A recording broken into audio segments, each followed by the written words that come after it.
Hi guys, so in the first question here, all you had to look at was the amount of roots that the function had. So you can see there you have an x, then you have a cubed, and then you have a squared, which meant it had 6 roots, which meant it ruled out graph C and graph B straight away because that had only 4 roots. You had obviously repeated roots and so on there, okay? So graph B had 5 roots because there was 2 repeated. Sorry, I made a mistake there in the thing. But then it was between graph uh, B and D. Sorry, A and D to see which one it was. So in graph A, you had the answer was graph A. So in graph A, it was negative. When x was negative, the y value was negative.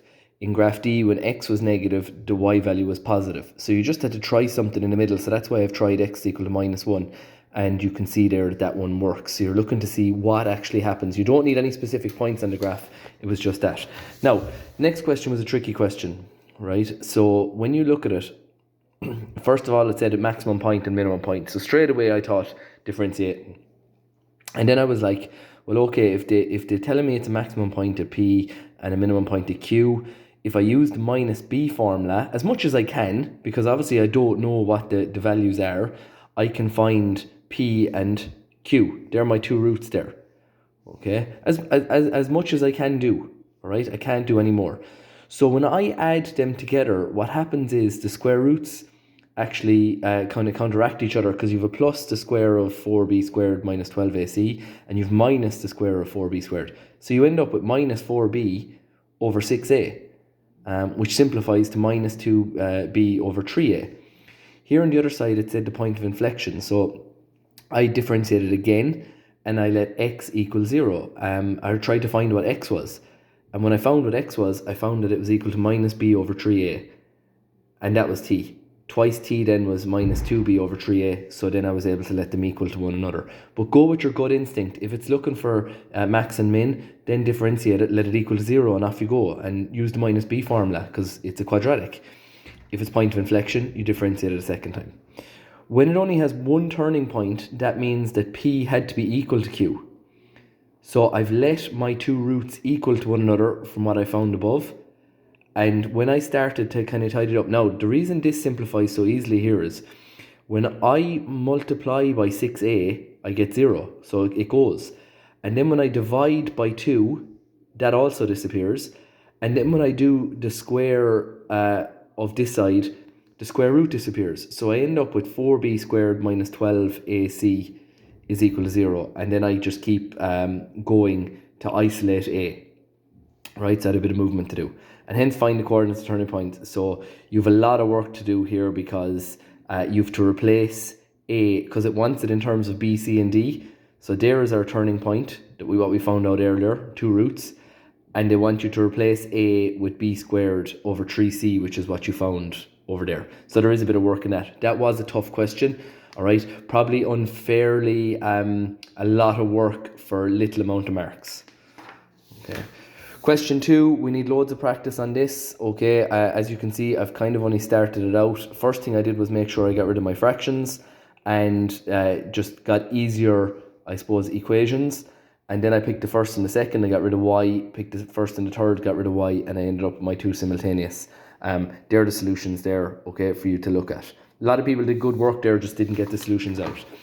Now, guys, I've mentioned this question loads, okay, the modulus function. The reason it's minus 3 and not 3 is because the example I did in class, it was x minus 3. So 3 minus 3 gives you 0, which means it was out here. But when it's x plus 3, it minus 3 plus 3 is 0. So that's why it's over there. Obviously, look, you can look at a couple of points. When x is minus 3, y is 0. When x is 1, y is 4. When x is minus 4, y is the modulus of minus 1, which is 1. Okay, and then the dotted line, the horizontal dotted line is g of x is equal to 4. Use your graph to find where f of x is below g of x. Okay, look at it yourself, it's between 1 and minus 7. Okay, and verify your answer algebraically. You have a number of ways of doing this. You can square both sides, or you can look at the answers individually and then work from there. The probability question. So the first part, a lot of people got right. So obviously no digit is repeated. So, and it can't start with a 0.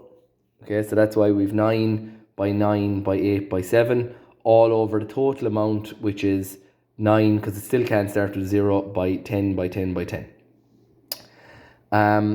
This one. So how many different pin codes or even numbers greater than 3000 are possible? Now there's two problems here. One is there's an overlap in the options. So if it's greater than 3000, it means it can be 3, 4, 5, 6, 7, 8 or 9 as the first digit. But then obviously if it's even, it means the options are 0, 2, 4, 6 and 8. So what you actually have to do is split it up and look at the possibilities that the first digit is the odd solutions first. So you can see there that it's 3, 5, 7 or 9. So I have 4. And then I have all my even solutions here to choose from, which is 5. And then I'm using 1 each time. Or, which means I'm adding, look at the first option as being an even number, so it can be 4, 6 or 8. But if that's an even number, then my options are declining over here, because I won't have all 5 of them to choose from, I'll only have 4. So you had to split it up and look at it separately. Find the probability of all the digits in the pin code issues are in ascending order. You're picking 4, 9 choose 4, and putting it over 9 by 9 by 8 by 7. Okay. Good work over here. We looked at a question already about this. Well, the first student has to have a birthday in one of the months, so that's 12 over 12. The next student has only 11 over 12 possibilities, then by 10, because no option can be, and all you do is multiply them out, okay, to get it. Good answers here in the Bernoulli trials, okay, a lot of it is self-explanatory, okay, it's 3 out of 5, so that's why the 5 choose 3 comes in. Scores for the third time on the 5th attempt, you know what happens on the 5th, so scores from 2 out of 4 here, and then at least 3 means 3 from 5 or 4 from 5 or all 5, okay, so you're adding your answers together. I've circled independent, which means that the first rule is probability of A by B is equal to the intersection. So that allows me to find the probability of B. Now, then I needed to find the intersection, okay, because it asked about whether they're mutually exclusive. So I had to use the rule for union, okay, to find that.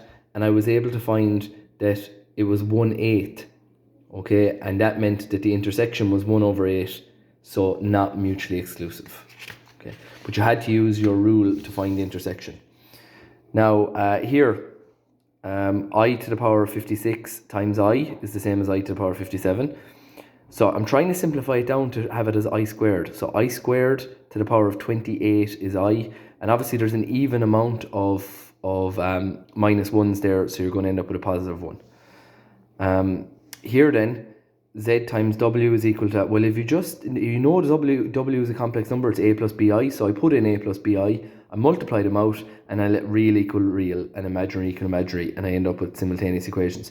You could have also done this by bringing the 5 plus 3i underneath this, and using your multiplying by the conjugate. You'd have isolated W.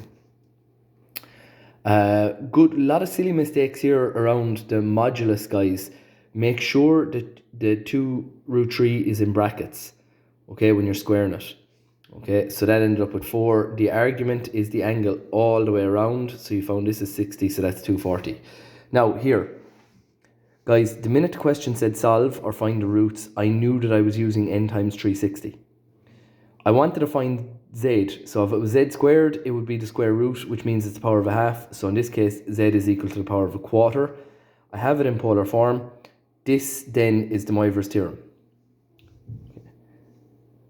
And then I'm using my n is 0, 1, 2 and 3, okay, to do that. So you can see where you're going with that.